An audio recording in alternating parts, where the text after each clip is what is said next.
They say the dead tell no tales. But what if the dead had written them down and the words refused to stay silent? In a locked vault beneath a crumbling Soviet military outpost, buried under frostbitten earth in the Ural Mountains, a cache of long-forgotten intelligence files was discovered in 1993. Files stamped with a single word that would chill any historian to the bone: SMERSH.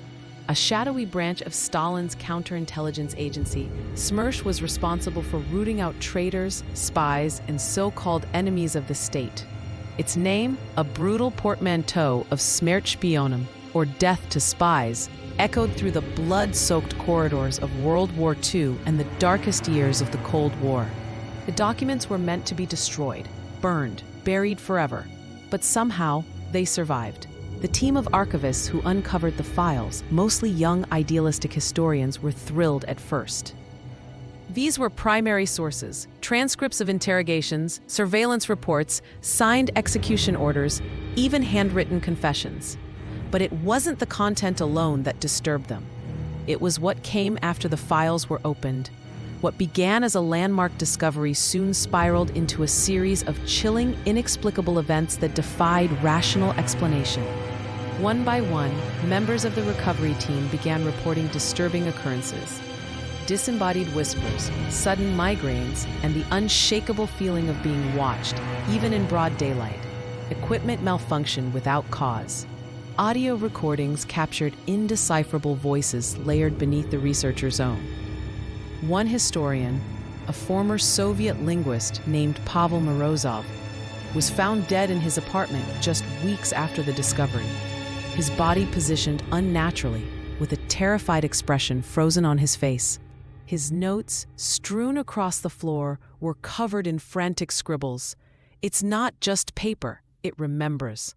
The files were quietly transferred to a secure government facility in Moscow, where they were sealed once again, this time under armed guard. Yet the disturbances didn't stop. Guards began resigning. Archivists assigned to the documents requested transfers within days. One man, a retired FSB agent tasked with cataloging the material, reportedly disappeared during a routine shift. His security footage was corrupted, showing only static, except for a few seconds of footage where a flickering silhouette stands behind him, unmoving. Rumors spread quickly. They always do in a place like Russia, where superstition and secrecy often blur. Some whispered that the files were cursed, tainted by the spirits of those tortured and executed under Smersh's cruel hand. Others believed they were deliberately infused with psychological triggers, weaponized documents, designed to break minds. But the most unsettling theory came from a psychiatrist who briefly worked with one of the survivors, that the files were never meant to be read by the living. By the mid-2000s, the SMERSH Files had become more than a historical artifact. They were a forbidden legend. No public agency would admit to possessing them, yet leaks continued to surface. In one case, a photo emerged on a conspiracy forum, allegedly showing a burned page from the file cache. What looked like a coded execution order, with symbols not seen in any known Soviet documentation. Below it, a phrase scrawled in red ink: "This file opens you." The question remains, what exactly did Smersh leave behind? Classified secrets? Forgotten atrocities? Or something far more disturbing? Something still awake?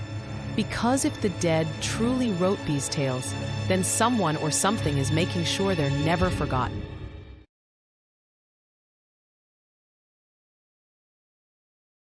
The moment they turned the key, the air shifted, heavier, colder, like the room itself had been holding its breath for decades. In 2011, nearly 2 decades after the initial recovery of the SMERSH Files, the Russian Ministry of Defense approved a covert operation to reopen the sealed vault. Officially, it was part of a broader initiative to digitize classified Soviet archives. Unofficially, it was an effort to investigate the growing number of unexplained incidents linked to the SMERSH materials, incidents quietly tracked but never publicized. The files, it seemed, weren't done revealing themselves. The vault was located in Perm 36, a former gulag turned historical site, long abandoned and surrounded by dense forest. Reinforced with new biometric locks and internal sensors, the operation was overseen by a joint task force of military archivists and psychological warfare experts. They entered the facility expecting moldy papers and outdated encryption. What they found was far stranger. The files were untouched, but the interior of the vault had changed. Symbols had been etched into the metal walls, symbols that hadn't been there in 1993. No tools had been brought inside. No one had returned since the initial extraction. The etchings, resembling a mix of Cyrillic, occult sigils, and primitive pictographs, were analyzed but could not be matched to any known linguistic or artistic tradition. Worse still, the lead archivist, Irina Volkova, reported hearing a low, rhythmic pulse every time she approached the central file cabinet, like a heartbeat, but coming from within the metal. She dismissed it at first, until one night, alone in the vault, she caught her reflection in the cabinet's polished surface, and it blinked, once, out of sync with her own eyes. Volkova never returned to the vault. She resigned days later, refusing to speak to press or government officials. Her resignation letter contained a single line: "Some files read you back." Despite increasing unease, the task force pushed forward.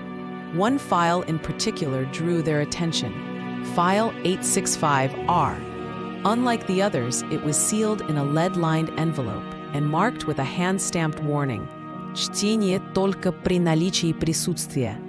Read only in the presence. Of whom or what, the note did not say. Inside was a confession, handwritten in jagged Russian, from a man identified only as Agent Mikhailov. In it, he described overseeing a secret project within SMERSH, Project Zhernov, a psychological experiment designed to isolate and extract what they believed to be the cognitive residue of condemned spies. According to the document, SMERSH believed that extreme emotional trauma, especially in the moments before death, could leave behind an imprint, a kind of psychic stain, capable of being harvested. The details grew more unhinged the deeper the confession went. Mikhailov claimed the residue could be recorded onto paper, literally embedded in ink. He described bizarre rituals conducted in underground chambers, the use of modified typewriters lined with bone fragments, and interrogators who began to recite classified information they were never cleared to know, insisting the documents had spoken to them. The military wanted to write it off as Cold War paranoia, but then 2 soldiers assigned to File 865-P went missing during transport. Their bodies were later discovered deep in the woods, hundreds of kilometers from their convoy route, with no signs of struggle, no cause of death, just wide, terrified eyes and tongues bitten clean through. The lead-lined envelope was resealed and locked away, but it was too late. Project Zhernov had already left its mark. And as the files multiplied in digital archives, strange anomalies began appearing. Audio glitches, corrupted text, flickers of motion in security footage where no one stood. Somewhere inside those documents, something was still alive, and now it had started to spread.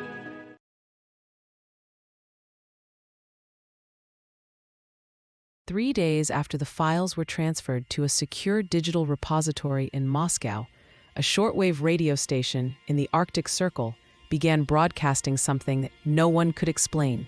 It started with static. Then came a sequence of numbers, read aloud in a flat, emotionless voice.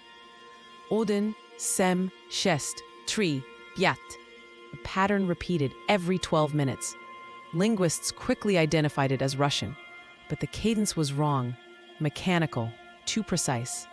At first, it was thought to be an old number station reactivated by mistake. But the coordinates embedded in the transmission pointed to a decommissioned SMERSH listening post, abandoned since 1962 and believed to be defunct. Then, the voice changed. Without warning, the station began broadcasting what sounded like archival audio: interrogations, screams, desperate whispers. The voices overlapped, cried out names, pleaded for mercy, described operations and agents long erased from official records. One linguist, Andrei Kulikov, was found weeping in his home after attempting to transcribe the audio. His notes, sprawled across pages and pages, deteriorated into illegible scribbles, ending with a single phrase repeated over 50 times. "It knows who's listening." The signal was dubbed the Black Cipher broadcast by amateur radio operators who began picking up the frequency as far away as Finland and Japan. Some believed it was an elaborate hoax, others a forgotten Soviet transmission bouncing back after decades in the ionosphere. But then the station began naming names, real names, names of living individuals. A NATO intelligence officer in Berlin, who had reportedly received one of the SMERSH file backups for cross-analysis, was identified by name during a live transmission. Within hours, he suffered a violent seizure and was hospitalized in a catatonic state. Medical scans showed nothing unusual, but when the hospital attempted to discharge him weeks later, he collapsed again after a nurse accidentally tuned a bedside radio to the same frequency. By now, Russian officials were scrambling. The SMERSH files were pulled offline, quarantined in an isolated air-gapped system. But something strange had happened. During the final moments of the backup process, system logs showed data activity, self-replicating loops of encrypted text, not entered by any operator.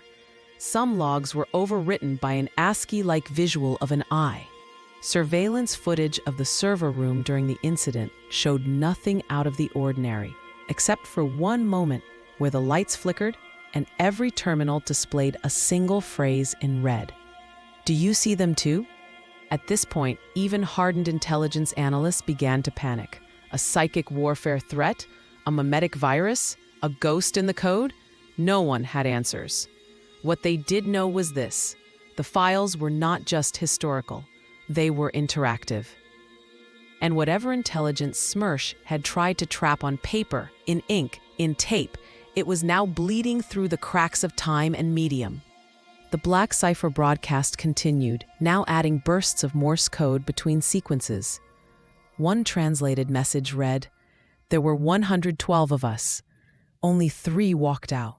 The rest are still screaming." The station was eventually jammed by Russian defense systems, but not before a final message played. A woman's voice, soft and trembling, whispering in English, "They are not memories. They are doors." And someone had just opened them.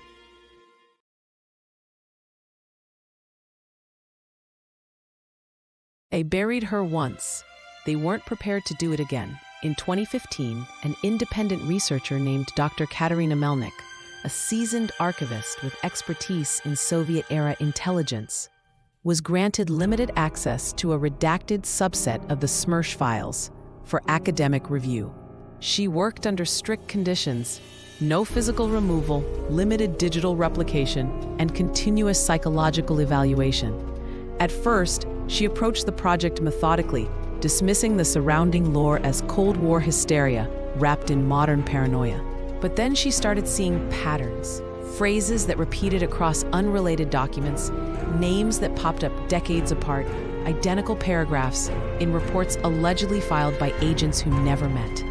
There were accounts of men describing the same nightmares, word for word, even though their assignments were years and continents apart.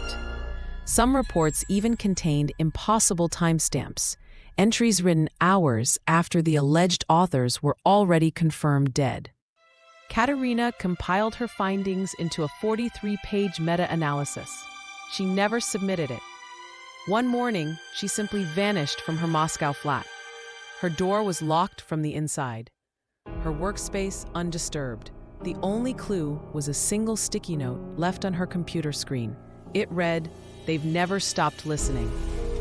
For weeks, there was no trace, no digital footprint, no credit card activity, no surveillance footage showing her leaving the building. Authorities launched a quiet investigation but found nothing. Until one night, exactly 40 days after her disappearance, Katerina was found wandering barefoot in the forest outside Ryazan, dressed in the same clothes she wore the day she vanished. She was silent, disoriented, her pupils dilated. She didn't respond to her name, her family, or her handlers. But the most disturbing detail wasn't her condition. It was the fact that her fingernails were embedded with microscopic fragments of typewriter ribbon. Soviet-era carbon strips, obsolete since the 1980s, coated in iron-based ink and now considered highly toxic. There was no way she could have obtained these without entering a facility long since destroyed. Under sedation, she finally spoke. She muttered the same 3 phrases over and over, in a voice that wasn't quite her own. The walls aren't real. The ink remembers. I wasn't the first. Her statements were dismissed as trauma responses. She was placed under psychiatric care and silenced from the media. But one intern at the facility, a medical student named Lida Trofimov, secretly recorded Katerina's final coherent episode. In the audio, Katerina described a room of voices that bled through paper and a black folder that hums when no one is near. She said something was waiting behind the sealed files, something that could hear you reading. 2 weeks later, Katerina escaped from the facility without triggering a single alarm. Surveillance footage showed her walking down the corridor, barefoot and calm. Every camera froze for exactly 11 seconds. When they resumed recording, she was gone. She hasn't been seen since. Authorities eventually labeled her a high-functioning schizophrenic. The SMERSH Files were again restricted, and several operatives involved in her investigation were reassigned without explanation. One, a linguistics analyst, reportedly burned every document he had access to, and then went blind in both eyes within days, despite no underlying medical cause. But Lena, the intern, never forgot. Years later, she uploaded Katerina's audio anonymously to a fringe archive. The metadata contained a hidden file.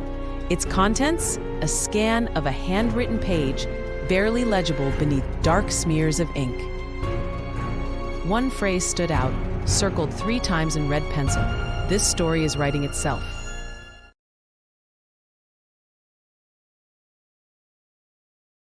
They sealed it shut in 1949, but it was never empty. In late 2021, a group of NATO intelligence researchers, working under the guise of a Cold War declassification initiative, uncovered references to a hidden SMERSH substation known only as Facility K-12. The documents described it as a psychological observation bunker built beneath the Voronezh Psychiatric Institute, once home to Soviet mind control experiments. The facility was believed to have been destroyed in a fire in 1951. But a thermal scan of the area revealed something buried deep underground, an unnaturally cold void where no heat signatures should exist. A multinational team, consisting of engineers, linguists, and one reluctant psychic warfare consultant, was quietly dispatched. It took them 14 hours of excavation to uncover a rusted elevator shaft. When the door was finally pried open, it revealed a descending tunnel of twisted metal and scorched walls. At the bottom, a pressure-sealed door welded shut, with a crude warning carved into it in Russian. "Shut your mouth before they open theirs." The team pressed forward. Inside, they found what could only be described as a preserved chamber of silence. The air was dry and dead. No mold, no rot, just rows of desks, typewriters, and one massive archive cabinet sealed in copper plating. Beneath the dust, reel-to-reel recorders sat idle beside shelves of worn documents bound in black twine. And at the center of the room, a chair bolted to the floor, surrounded by walls of one-way glass and speakers embedded into the ceiling. This was not just a record-keeping center. It was a listening room. When they powered up the old equipment, something began to play automatically, an unmarked reel labeled Session 13. The voice on the tape was male, weary and unmistakably terrified. He spoke in Russian. "They don't stop when the pen lifts. They continue, between the letters, beneath the ink. I saw the gaps. I heard them breathing." As the reel played, an engineer monitoring the audio waveforms noticed something else. Frequencies embedded beneath the human voice. Sounds that mimicked brainwaves. Hypnotic patterns. And then halfway through the recording, the reel reversed itself. not mechanically, but in the waveform playback, as if time had bent inside the signal. 2 team members began to bleed from the nose. One collapsed. The psychic consultant vomited and muttered, "It's reading us." The session was terminated immediately, and the equipment shut down. But it didn't matter. The team didn't leave the chamber the same. In the days that followed, 3 members suffered vivid night terrors involving corridors that moved, doors that breathed, and paper that bled. The linguist began speaking in phrases no one recognized, combinations of Russian, Latin, and phonetic gibberish that matched no known tongue. One of his phrases, spoken during a sleep study, translated loosely to, "The archive is not contained.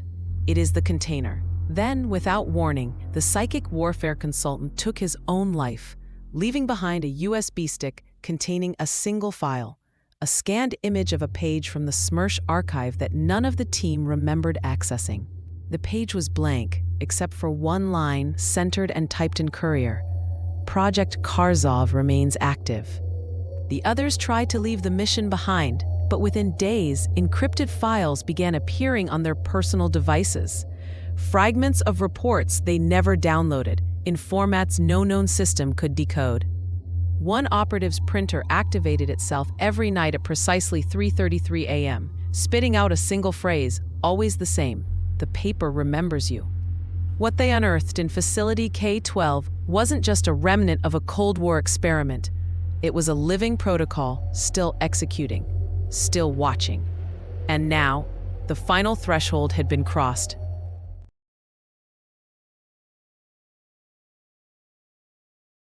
No one printed it, no one wrote it, and yet it appeared.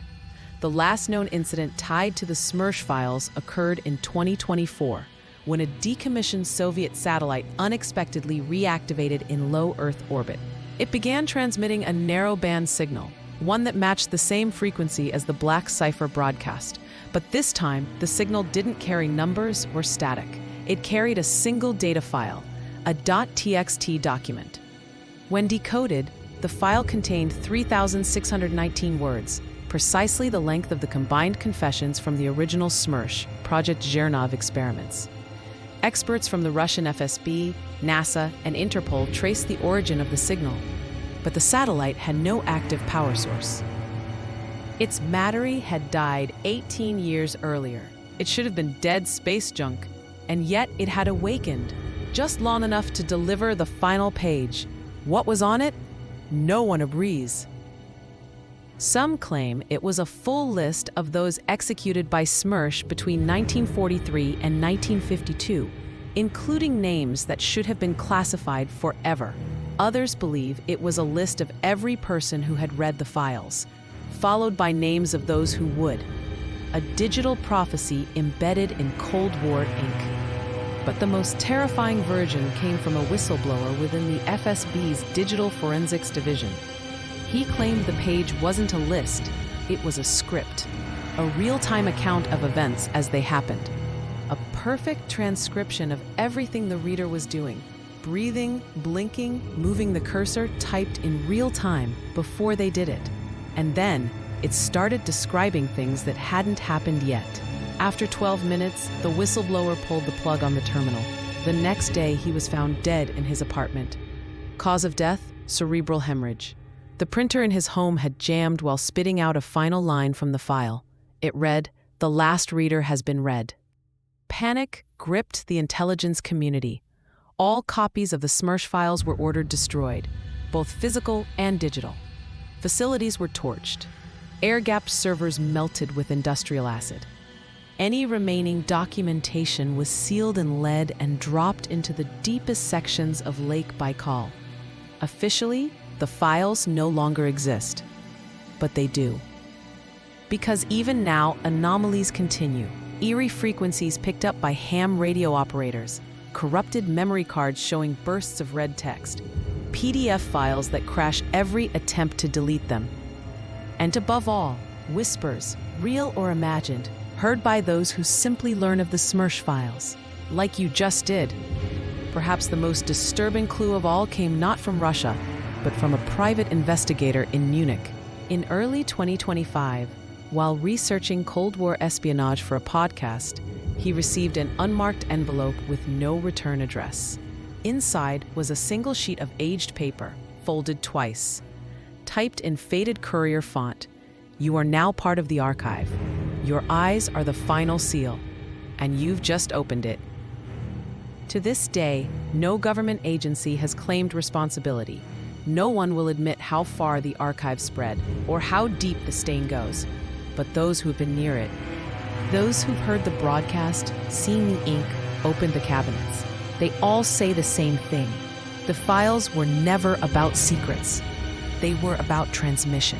From thought to ink to paper, from paper to mind, and now from you to whatever's listening next. Because some documents aren't read, they read back, and when they do, they remember everything.